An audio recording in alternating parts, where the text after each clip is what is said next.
Hi, welcome to How to RPG. My name is Fred Weller, and today I want to talk about monsters in your role-playing games. That's right, it doesn't matter what role-playing game it is, I want to talk about monsters, and we're going to build the monster body, the actual body of your monster. How do you go about building that monster body?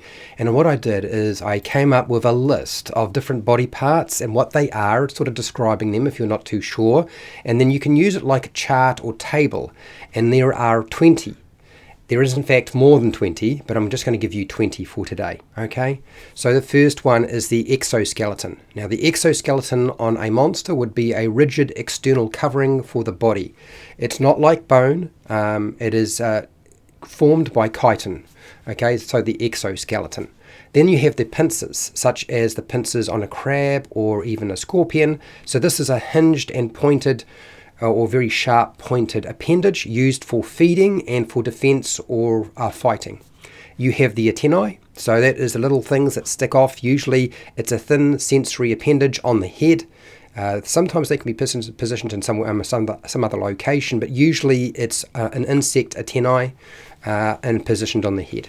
You have the leg, which is a limb, which animals you'd use for walking and standing, and the kind of setup you would be using with your legs is bipedal, which is standing on two legs, and then quadruped would be four legs, and then I guess multiped would be more than four legs. I couldn't actually find a reference to what it would be like if you had more than four legs, because most animals don't, unless you're looking at like a centipede or a millipede. Then you have the arms. Arms are the upper limb of a bipedal animal. As far as I could tell, that seems to be the reference. But there's nothing stopping you from putting it on a quadruped if you wanted to, because, of course, that's why we've got the centaur. Okay, that's a quadruped that has arms, the centaur. Head, the structure housing the brain, usually for an insect, an animal, or a humanoid. And even if you have a very small or simple brain, it would still be positioned in the head location, usually. The stinger, this is a sharp blade that injects a venom into some other creature.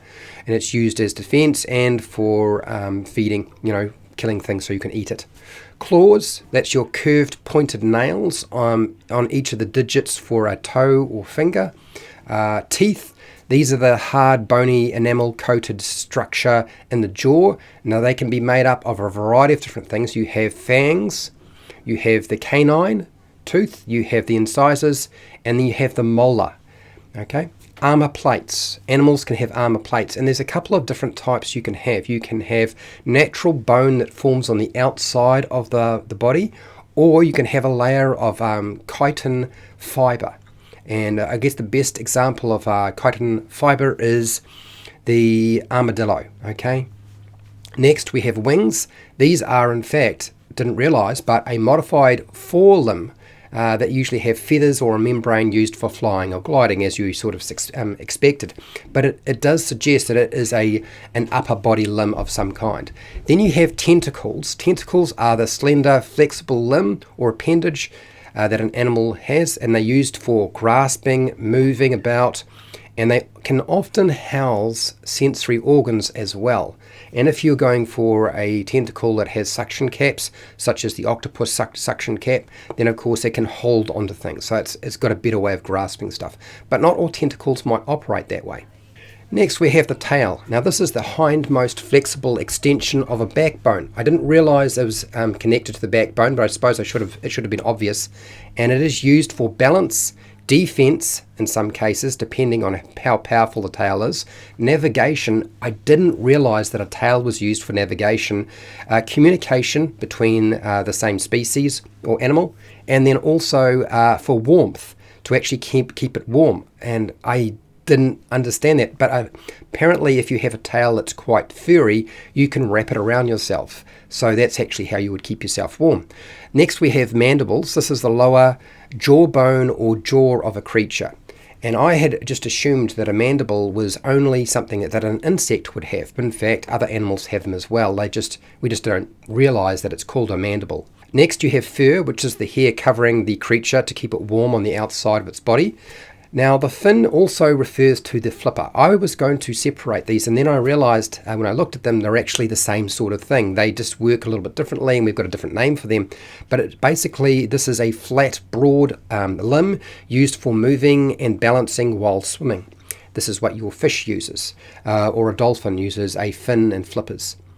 Next, you have the eye. This is your sense organ that detects and receives visual images and then sends that image to the brain. So when it comes to eyes, there's a couple of different types, and one is the insect eye, or also the compound eye, which is usually made up of multiple eyes all in one. And then you have the animal eye, which usually only has one sort of retina and only one port of call. So insect eyes are unusual in that they have multiple eyes all bunched together. And that what they do that because they need to be able to pull in more information. Next is the ear, which is a sense organ again for detecting sound. Mouth, this is the upper opening for the digestive tract. And I was trying to find definitions for all of these, and sometimes it was hard, but this is not really hard for you to figure out. It's a mouth.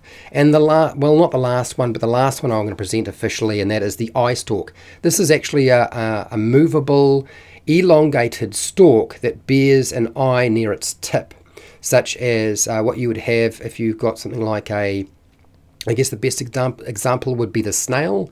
They have the eyes just on the tip of these eye stalks. Now, there is a couple of other things that you might want to include here, but this sort of goes beyond rolling a 20-sided dice on a chart, okay? So the horns on an animal are used for defense quite often. Also, antlers do the same sort of thing, but they're just a different sort of structure. And then the trunk, say, of your elephant is another appendage that you can use. Now, it's got lots of different functions, the trunk.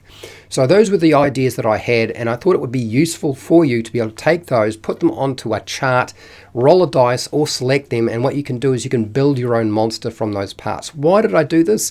One, because I've been thinking about it for a long time, and the other reason is I had seen it in the Advanced Dungeons & Dragons First Ed Edition Dungeon Master Guide, and I thought that's exactly what I would have always wanted to do, is just to sit down and get a good list of all the different parts of a body so you can sort of make your own Frankenstein creature of some kind. Now, I'm hoping that this was useful to you, and if it was, fantastic. Please let me know what you do in terms of making your own monsters and how you go about doing it and what sort of tools you use. I want to thank my patrons. Thank you for watching, and hey, till next time, keep rolling those 20s.